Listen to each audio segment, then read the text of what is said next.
Hello friends, இது நம்ம ரசிக்கலாம் சமைக்கலாம்.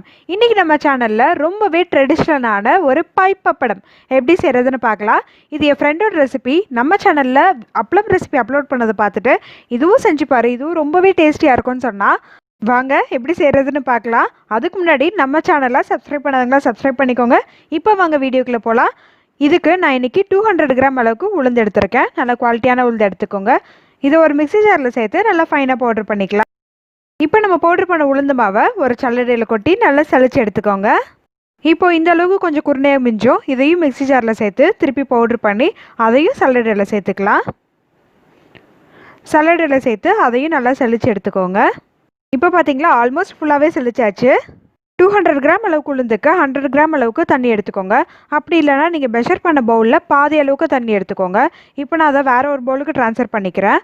அது கூடவே ஒரு 1/4 டேபிள் ஸ்பூன் அளவுக்கு பேக்கிங் சோடா சேர்த்துக்கோங்க. அது கூடவே ஒரு 1/4 டேபிள் ஸ்பூன் அளவுக்கு உப்பு, 1/4 டேபிள் ஸ்பூனுக்கு கொஞ்சம் கம்மியாக பெருங்காயத்தூள், இது எல்லாத்தையுமே தண்ணியில் சேர்த்து நல்லா மிக்ஸ் பண்ணிக்கோங்க. நம்ம போட்ட அந்த உப்பு பெருங்காயத்தூள் எல்லாமே அந்த தண்ணியிலே நல்லா கரைஞ்சிடணும். ஸோ அதளவுக்கு நல்லா மிக்ஸ் பண்ணி எடுத்துக்கோங்க. இந்த ரெசிபிக்கு நான் இன்றைக்கி 2 காஞ்ச மிளகாய் எடுத்திருக்கேன். அதை ஒரு மிக்ஸி ஜாரில் சேர்த்து நல்லா கொரன்னு அரைச்சி எடுத்துக்கோங்க. அப்படி இல்லைன்னா இஞ்சி பூண்டு தட்டுற அந்த கல்லில் தட்டி நீங்கள் இப்படி எடுத்துக்கலாம். எது உங்களுக்கு ஈஸியாக இருக்கோ அது மாதிரி நீங்கள் செஞ்சு எடுத்துக்கோங்க. நம்ம சளிச்சு வச்சுருக்க உளுந்து மாவில் ஒரு 1/4 டேபிள் ஸ்பூன் அளவுக்கு சீரகம் சேர்த்து நல்லா மிக்ஸ் பண்ணிக்கோங்க. நல்லா மிக்ஸ் பண்ணதுக்கப்புறம் நம்ம கலந்து வச்சுருக்கோம்ல அந்த தண்ணி ஊற்றி கொஞ்சம் கொஞ்சமாக தண்ணி ஊற்றி நல்லா கலந்துக்கோங்க.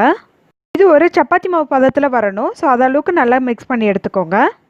உங்களுக்கு இந்த தண்ணியே கரெக்டாக தான் இருக்கும். அப்படி சப்போஸ் பத்தலை அப்படின்னா இன்னும் கொஞ்சம் நார்மல் வாட்டர் ஊற்றி நல்லா மிக்ஸ் பண்ணிக்கோங்க. நான் சில்லி ஃப்ளேக்ஸ் சேர்க்க மறந்துட்டேன், அதனால் இப்போ சேர்த்து நான் மிக்ஸ் பண்ணியிருக்கேன்.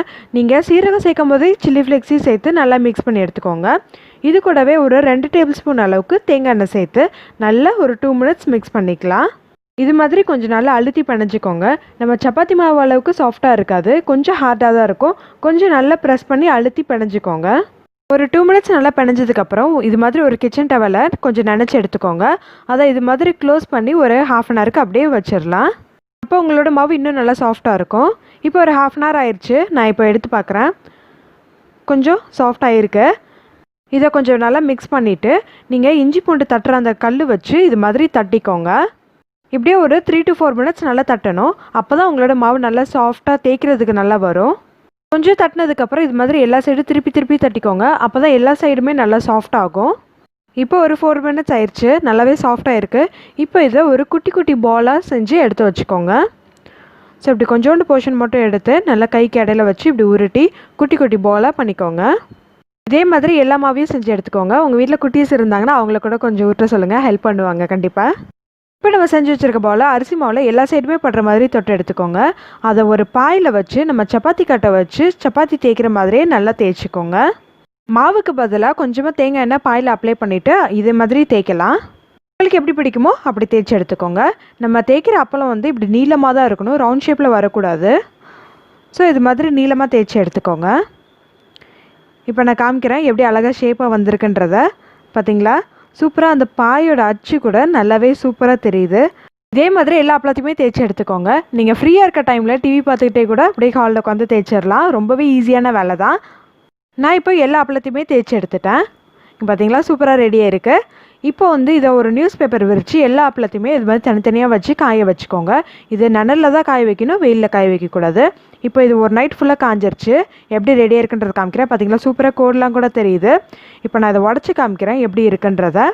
இப்போ நீங்கள் உடச்சோடனே டக்குன்னு உடச்சிச்சு அப்படின்னா உங்களோட பப்படம் பர்ஃபெக்டாக ரெடியாக இருக்குன்றது அர்த்தம். எனக்கு இப்போ சூப்பராக ரெடி ஆயிடுச்சு.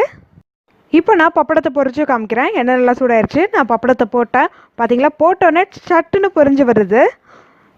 ஸோ நான் இப்போ திருப்பி போட்டு பொரிச்சு எடுத்துக்கிறேன்.